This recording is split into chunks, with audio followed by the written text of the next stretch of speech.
ñi fi nekkoon ne nañ mukk jàng du wees naaw loo doonul tali life is a school yo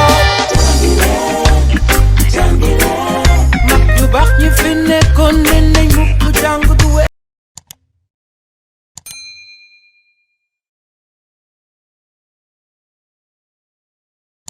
Bonjour chers élèves de la classe de première S. Dans cette vidéo, on va essayer de corriger l'exercice numéro 4, extrait de la composition de sciences physiques au premier semestre, proposé au lycée Birako Diop de Dakar pour l'année académique 2021-2022. Dans l'exercice, on nous demande d'abord de traiter tout l'exercice en utilisant la variation de l'énergie mécanique. Cela veut dire que les questions pour lesquelles on peut utiliser, par exemple, la variation de l'énergie cinétique, l'élève n'a pas le droit d'y passer parce que c'est interdit.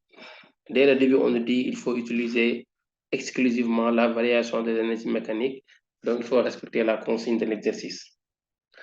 Alors, l'exercice, on nous dit le point B est choisi comme origine des énergies potentielles de pesanteur et des altitudes. Voici le point B. Il est choisi pour tout l'exercice comme origine des énergies potentielles de pesanteur et aussi comme origine des altitudes.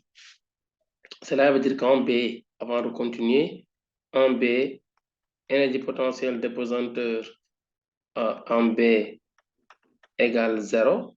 C'est l'origine des énergies potentielles de pesanteur. Mais aussi en B, ZB égale 0 car c'est l'état de référence. Ça, c'est à retenir avant de continuer. Ensuite, on nous dit aussi le point D est choisi comme origine des énergies potentielles élastiques, choisi pour le ressort détendu au point D. La référence des énergies potentielles élastiques est choisie pour le ressort détendu au point D. Donc, l'état de référence pour l'énergie potentielle élastique, c'est ici. Donc, cela veut dire que XD égale à 0. Voilà ce qui se passe dans l'exercice avant de continuer. Maintenant, on dit une bille de masse M égale 800 grammes assimilable à un point matériel lisse sur une piste glisse. C'est pas lisse, c'est glisse. On a sauté le G, glisse sur une piste formée de deux parties. Une partie circulaire AB de centre O et de rayon R égale 1 mètre. Une partie rectiligne BC inclinée d'un angle 30 degrés par rapport à l'horizontale. Un ressort de constante de raideur K est placé sur la partie BC. Une de ses extrémités étant fixée au point C, voire figure. On lâche la bille sans vitesse initiale au point A. On néglige les forces de frottement sur la partie AB. Calculé pour G égale 10 newtons par kilogramme et θ égale 60 degrés. Premièrement, l'énergie potentielle élastique. C'est la première question qu'on demande de calculer. L'énergie potentielle, excusez-moi, l'énergie potentielle de la bille au point A, c'est potentiel de pesanteur. L'énergie mécanique EA de la bille au point A.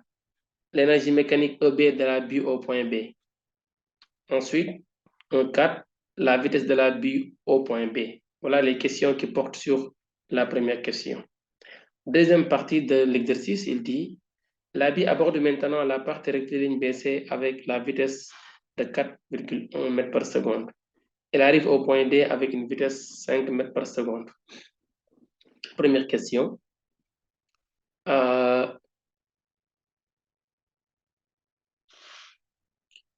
Calculer de 1 les variations d'énergie potentielle et d'énergie cinétique entre B et D, tel que BD égale 2 mètres, en déduire la variation de l'énergie mécanique entre les points B et D. Le système est-il conservatif, oui ou non? Sinon, calculer l'intensité de la force de frottement entre B et D.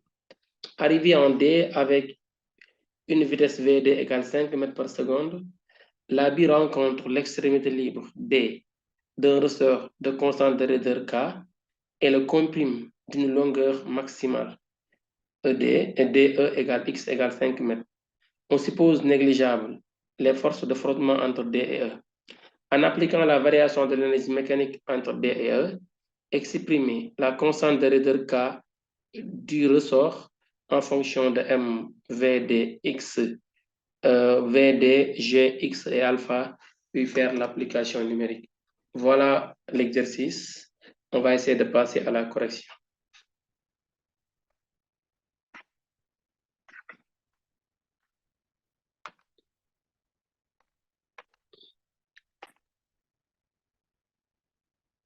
Alors, si on commence la correction ici, on va répondre à la première question qui demande de calculer l'énergie potentielle de pesanteur, l'énergie potentielle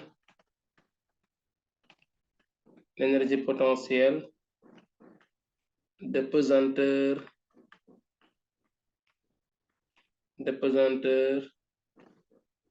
en A. C'est la première question. Il demande de calculer l'énergie potentielle de pesanteur en A. Alors, l'énergie potentielle de pesanteur en A, ici, c'est EP PA. Énergie potentielle de pesanteur en A, c'est mg facteur de ZA moins Z de l'état de référence, ZREF. C'est ça la formule de l'énergie potentielle de pesanteur en A.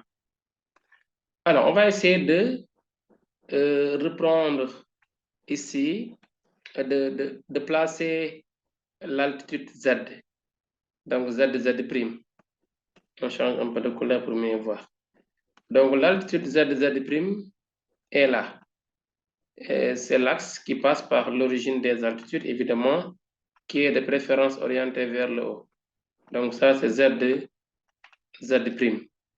Le texte dit que le point B, là, c'est l'origine des altitudes, c'est l'état de référence en même temps. Comme c'est l'origine des altitudes, on l'avait exprimé, n'est-ce pas, tout à l'heure.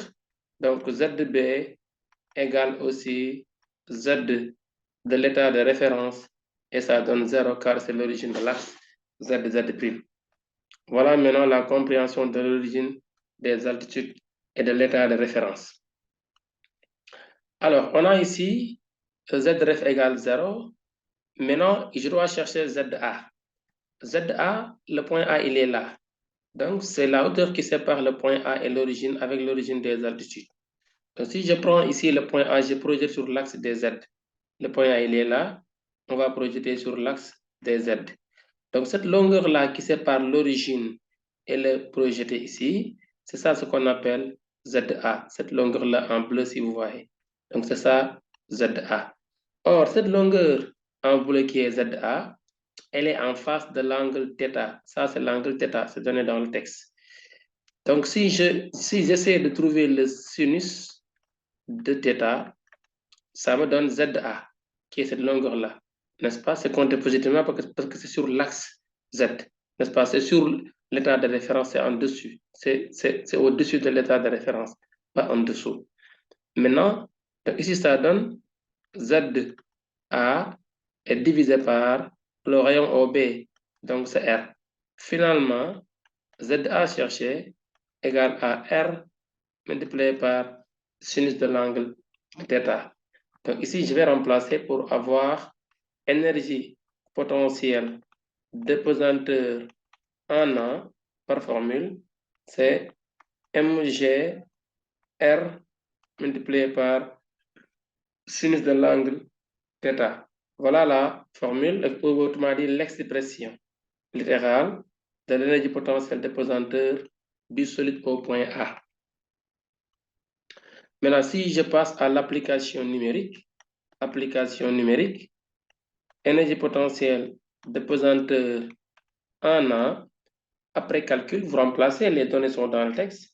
Maintenant, la masse, c'est égal à, ici, on va calculer ça en bas. Énergie potentielle de pesanteur en A, la masse, c'est M 0,8 multiplié par G 10 multiplié par le sinus de 60 degrés.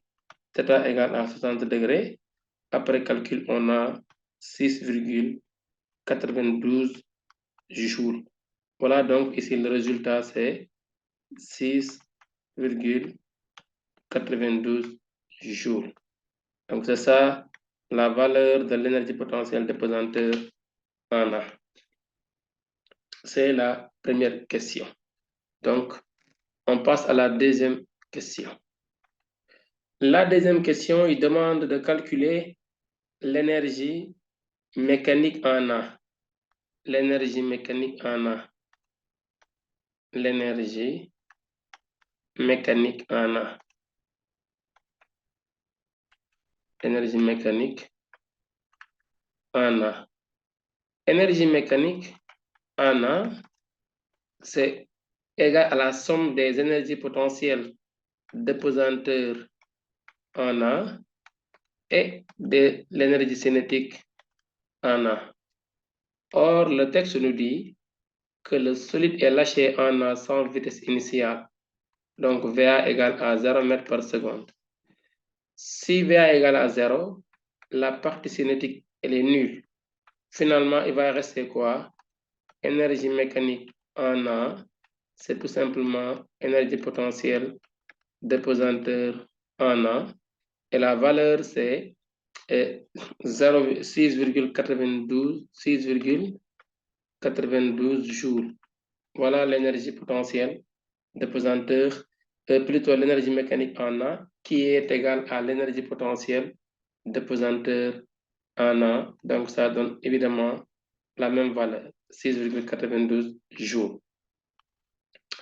Question 1.3.